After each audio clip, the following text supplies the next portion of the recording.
Trade licence দিতে একদিনের বেশি সময় নিলেই কর্মকর্তাদের বিরুদ্ধে নেওয়া হবে কঠোর ব্যবস্থা, এমন হুঁশিয়ারি দিয়েছেন ঢাকা দক্ষিণ সিটি কর্পোরেশনের প্রশাসক আব্দুস সালাম। রোববার ডিসিসিআই আয়োজিত সেমিনারে ব্যবসায়ীদের এমন আশ্বাসের কথা তিনি শুনিয়েছেন।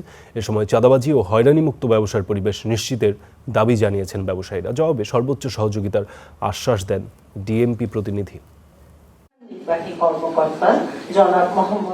তথ্যের ঘাটতি, কাগজপত্রের অস্পষ্টতা, সময়ক্ষেপণ সহ নানা কারণে ট্রেড লাইসেন্স পেতে হয়রানির শিকার হতে হয় ব্যবসায়ীদের। এই প্রক্রিয়া সহজ করতে ঢাকা চেম্বার আয়োজন করেছে ট্রেড লাইসেন্স নবায়ন সপ্তাহ, যেখানে দ্রুত লাইসেন্স নবায়নের সুযোগ মিলছে। ব্যবস্থাপনা গড়ে তুলতে নাগরিক ও ব্যবসায়িক সেবা ডিজিটালাইজেশন। এ উপলক্ষে আয়োজিত সেমিনারে আইন শৃঙ্খলা, যানজট পরিস্থিতি আর ট্রেড লাইসেন্স পেতে ভোগান্তির মতো বিষয়গুলো উঠে আসে। এ সময় চাঁদাবাজি ও হয়রানিমুক্ত ব্যবসার পরিবেশ নিশ্চিতে দাবি জানান ব্যবসায়ীরা। হকার উচ্ছেদ করবেন, এইটাই আপনার কাছে সর্বপ্রথম আমার ঢাকা চেম্বারের পক্ষ থেকে আবেদন। আমার ব্যক্তিগত লাইসেন্স আমি কয়েকদিন আগে রিনিউ করেছি। ওইটা সাইনবোর্ডের দাম ছিল 800 টাকা, সেটা এখন 2500 টাকা আমার থেকে দিতে হলো। 2500 টাকা। তো এভাবে যদি করে আমরা উদ্যোক্তারা কোথায় যাব? বিজনেসটা কিন্তু আসলে আমরা এখন ওইভাবে রান করতে পারছি না। তারপরে যদি আপনারা ট্রেড লাইসেন্সের প্রতি ট্রেড লাইসেন্স 2 থেকে 2,500 টাকা করে বৃদ্ধি করেন, এটা আমাদের জন্য কিন্তু একটা বোঝা হয়ে যাচ্ছে। অটোরিকশা নিয়ন্ত্রণ ও আইন শৃঙ্খলা পরিস্থিতির উন্নতির চেষ্টা চলছে বলে জানান ঢাকা মেট্রোপলিটন পুলিশ ডিএমপির প্রতিনিধি।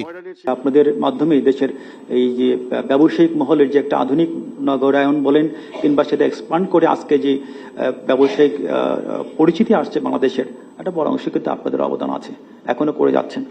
তা আপনাদের সাথে আমরা আছি, আপনাদের সহযোগিতার জন্য আমরা কাজ করে যাচ্ছি এবং সব সময় আপনাদের পাশে থাকব।